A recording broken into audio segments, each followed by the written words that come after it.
is Sebastian Thwan, and this is the third time we have a super exciting guest with us. Jess created an amazing company that recently sold to Yahoo, is still CEO of the company called Polyvore.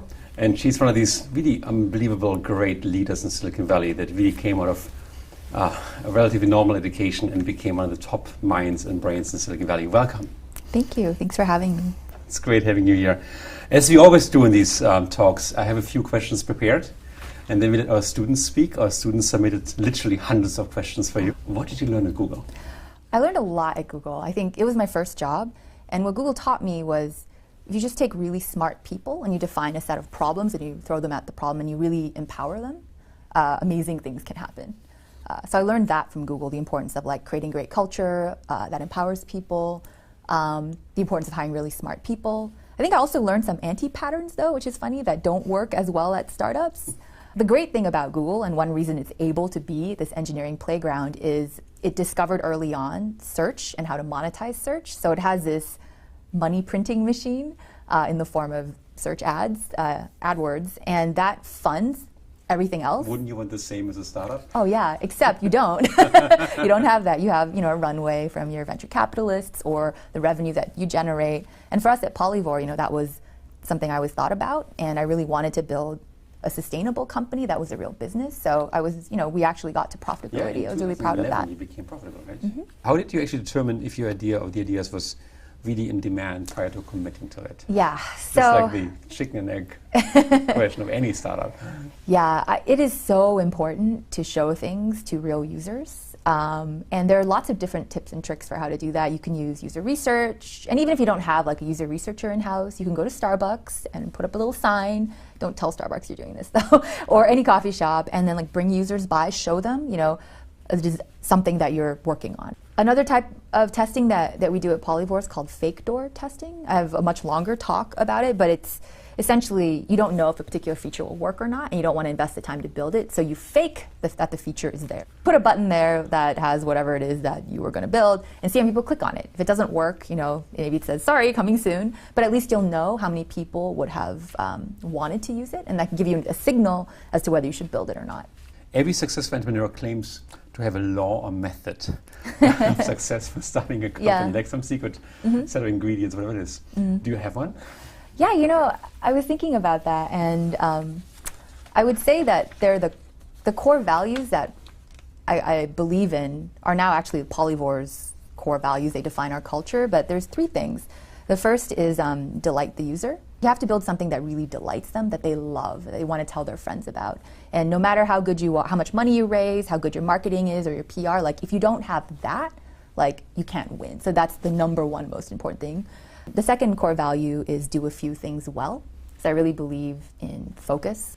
And the third is make an impact, which is really what it means is hire amazing, smart people and empower them.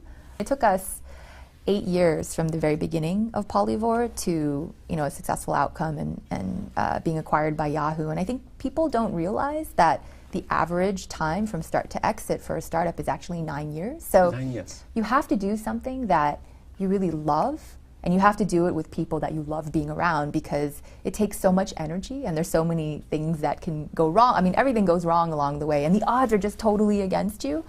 Most startups don't just fail, right? So you just remember that the journey is supposed to be long, it's supposed to be hard, but enjoy it, right? How do you balance in a company like Polyvore the social good with the money-making aspect of? We have what I like to call a resonant business model, where the user's happy because they found a product they want to buy and they discovered all this great stuff from, real people have told them like, this is what, check out this look or this outfit that someone else has created. And then they buy something, then our advertisers make money. So what makes the user happy, finding a product they like, is also what makes our advertiser happy. So that's a resonant business model versus like a dissonant one. So it kind of just goes hand in hand because all the shopping and the content is driven by the community of people who are trying to democratize style. I think the internet has a way of democratizing everything that it touches. So, that's happening in the fashion industry too. And what Polyvore does is it empowers women and girls all over the world to say, no, this is what we think is cool. This is what we think is beautiful. And get critical mass behind this. Yeah. So it becomes a and as movement. a young girl growing up, I certainly felt this way, like, oh, I'm supposed to look like this, and I don't, and I don't. There's no reason to feel bad about it. Style should be about expressing who you really are and being authentically yourself. You said at some point that your mom had a really big impact on you. Yeah, so when I was growing up in Hong Kong, my mom, she ran her own company. And so growing up, I watched her be both, I guess, the CEO of her own company and a mom. And, she balanced both. And it never occurred to me that it might be unusual for a woman to be running her own company. And I think I always had that impression. So you might look around and not see as many women. Just don't be discouraged by that. Like, still just focus on doing really, really amazing work.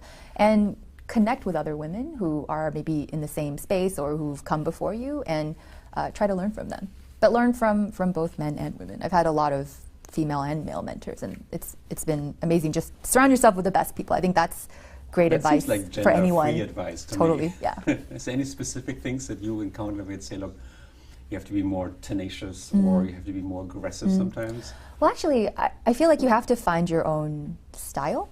You have to lean into whatever your strengths are. I've had a couple of different really amazing role models who taught me it was okay to sort of let my personality out or not fit that classic alpha male mold. And so I would say, think about that, look around for that, and find the style that's right for you.